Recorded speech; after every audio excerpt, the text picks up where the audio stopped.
ಕಿವಿಮಾತು ಕಿಚನ್ಗೆ ಸ್ವಾಗತ. ರುಚಿಕರವಾದ ಪ್ರಯಾಣದಲ್ಲಿ ನಮ್ಮೊಂದಿಗೆ ಸೇರಿ. ಇಲ್ಲಿ ನಾವು ಸರಳ ಮತ್ತು ಆರೋಗ್ಯಕರ ಅಡುಗೆಗಳನ್ನು ಹಂಚಿಕೊಳ್ಳುತ್ತೇವೆ. ಇವತ್ತು ಇನ್ಸ್ಟಂಟಾಗಿ ಮಾಡುವಂಥದ್ದು ರೈಸ್ ಐಟಮ್ ಒಳಗೆ ಇನ್ನೊಂದು ಹೊಸ ರೆಸಿಪಿ ನೋಡೋಣ ಬರ್ರಿ. ರೈಸ್ ಹಿಂಗೆ ಉದುರಾಗ ಮಾಡಿ ಇಟ್ಕೋಬೇಕು ನೋಡ್ರಿ. ಒಂದು ಜಾರಿಗೆ ಸ್ವಲ್ಪ ತೊಳೆದಿಟ್ಕೊಂಡಿದ್ದು ಪುದೀನ ಹಾಕಾತೇನೆ ನೋಡ್ರಿ. ಆಮೇಲೆ ಸ್ವಲ್ಪ ಕರಿಬೇವು ಹಾಕಾತೀನಿ, ಕೊತ್ತಂಬರಿ, ನಂತರ ಒಂದು ಗಡ್ಡಿ ಬೆಳ್ಳುಳ್ಳಿ ಸುಲಿದಿಟ್ಕೊಂಡಿದ್ದು ಹಾಕಾತೀನಿ, ಸ್ವಲ್ಪ ಹಸಿ ಶುಂಠಿನೂ ಹಾಕಾತೇನೆ ನೋಡ್ರಿ.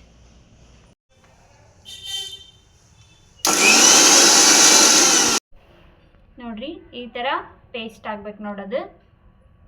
ಒಂದು ಕಡಾಯಿ ಇಟ್ಕೊಂಡು ಸ್ವಲ್ಪ ಎಣ್ಣೆ ಹಾಕ್ಕೊಂಡೆ ನೋಡ್ರಿ. ಅದಕ್ಕೆ ಎಣ್ಣೆ ಸ್ವಲ್ಪ ಬಿಸಿ ಆದಮೇಲೆ ಶೇಂಗಾ ಕಾಳು ಹಾಕೊಳತ್ತೀನಿ ನೋಡ್ರಿ. ಅದಕ್ಕೆ ಸ್ವಲ್ಪ ಕಡಲೆಬೇಳೆನೂ ಹಾಕ್ಬೇಕು ನೋಡ್ರಿ.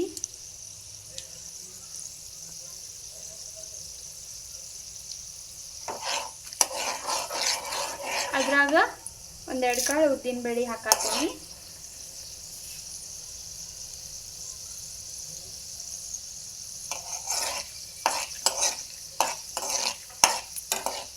ಒಂದೆರಡು ಕಾಳು ಮೆಂತ್ಯ ಹಾಕ್ಬೇಕು ನೋಡ್ರಿ.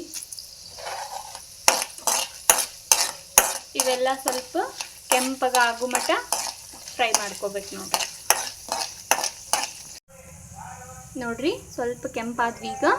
ಈಗ ಸ್ವಲ್ಪ ಸಾಸಿವೆ ಸೇರ್ಸಾತೇನೆ ಇದಕ್ಕೆ. ನಂತರ ಜೀರಿಗೆ,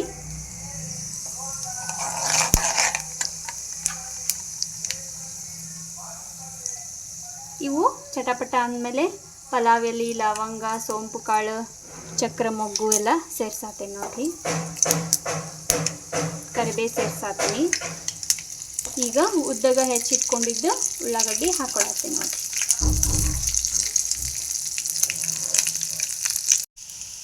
ಒಂದು ಚಿಟಕಿನ ಅರಿಶಿನ ಪುಡಿ ಸೇರಿಸ್ಕೊಳತ್ತೇನೆ ನೋಡ್ರಿ. ಸ್ವಲ್ಪ ಹಸಿ ಖಾರ, ಸ್ವಲ್ಪ ಮಸಾಲ ಸೇರ್ಸಾತೇನೆ ನೋಡ್ರಿ, ಹೋಮ್ ಮೇಡ್. ಈಗ ರುಬ್ಬಿಟ್ಕೊಂಡಿದ್ದ ಪೇಸ್ಟ್ ಸೇರ್ಸಾತೇನೆ ನೋಡ್ರಿ. ಅದಕ್ಕೆ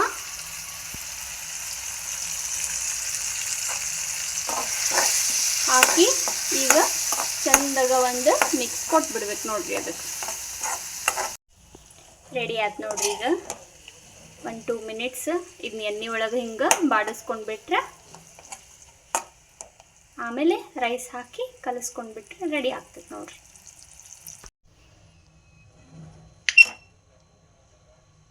ಇವಾಗ ಪ್ಲೇನ್ ರೈಸ್ ಕಲಿಸ್ಕೋಬೇಕು ನೋಡ್ರಿ. ಇದಕ್ಕೆ ರೆಡಿ ಆಯ್ತು ನೋಡ್ರಿ ಬಿಸಿ ಬಿಸಿ ಪುದೀನಾ ಬಾತ್. ರೆಡಿ ಆದಮೇಲೆ ಮತ್ತ್ಯಾಕೆ ತಡ ಅಂತ ಹೇಳಿ ಟೇಸ್ಟ್ ಮಾಡೋಕ್ಕೆ ಹಾಕ್ಕೊಂಡು ಬಿಟ್ವಿ ನೋಡ್ರಿ ಪ್ಲೇಟಿಗೆ. ನೀವು ಮಾಡ್ಕೊಂಡು ತಿಂದು ಹೆಂಗಾಗಿತ್ತಂತ ಕಮೆಂಟಲ್ಲಿ ತಿಳಿಸ್ರಿ. ಈ ವಿಡಿಯೋ ನಿಮಗೆ ಇಷ್ಟವಾಗಿದ್ದರೆ ದಯವಿಟ್ಟು ಲೈಕ್ ಮಾಡಿ, ಶೇರ್ ಮಾಡಿ ಹಾಗೂ ಬೆಲ್ ಬಟನ್ ಒತ್ತೋದನ್ನು ಮರಿಬೇಡಿ.